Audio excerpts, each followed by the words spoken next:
政府推出版權條例修訂，條例過咗之後，以後網上面嘅所有惡搞二次創作都會定性為有罪侵權行為，而且仲要係刑事化，亦即係話唔需要版權持有人提出控訴，政府就已經可以告你。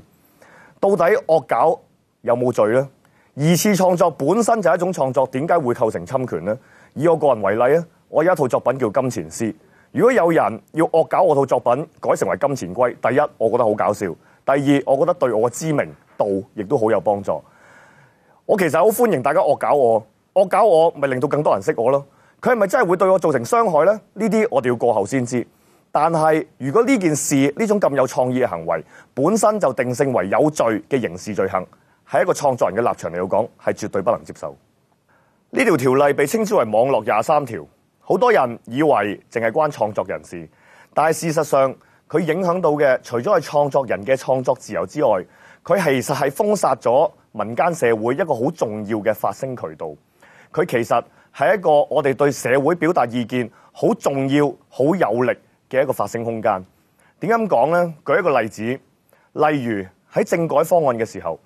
當我哋想解釋俾大家聽，政府嘅政改方案到底係有乜嘢問題？到底呢個政改方案究竟係帶我哋向前緊呢，定係退後緊？我哋要講各樣各樣嘅條款，要解釋好多好多嘢，都好難解釋到俾市民大眾知道。但係有咗惡搞就唔同，我哋需要嘅只係揾一張加勒比海盜嘅電影海報，然之後我哋將上邊嘅人物改晒做曾蔭權啊、林瑞麟啊、唐英年啊呢一班推銷緊政改方案不斷嗌起鬧嘅官員落去，我哋即刻就清楚明白到整個起鬧、整個政改方案根本就係帶緊市民上去拆船，一目了然，只需要一個咁簡單嘅圖，一啲嘅創意就能夠令到市民大眾明白究竟政改方案係關於乜嘢。如果以後唔准再惡搞，惡搞係有罪嘅話，我哋就會失去咗呢個好重要嘅渠道。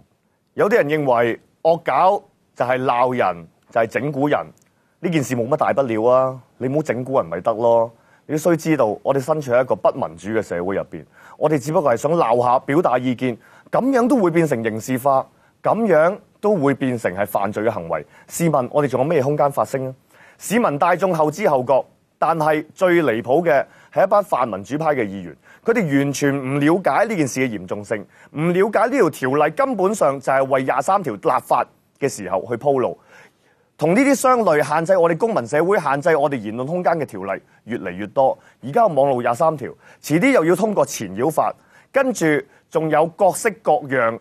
嘅一啲咁樣嘅封鎖限制。你想象一下，如果去到真正23條立法嘅時候，我哋連發聲鬧佢哋嘅武器都冇咗嘅時候，我哋作為市民大眾仲有乜嘢抗拒政府嘅武器喺手呢？所以呢一條條例唔係淨係關乎於創作自由，唔係淨係講緊版權持有人嘅經濟傷害有幾大，而係講緊我哋嘅言論自由仲可以有幾多。如果我哋俾佢通過咗，真正嘅23條立法就不遠。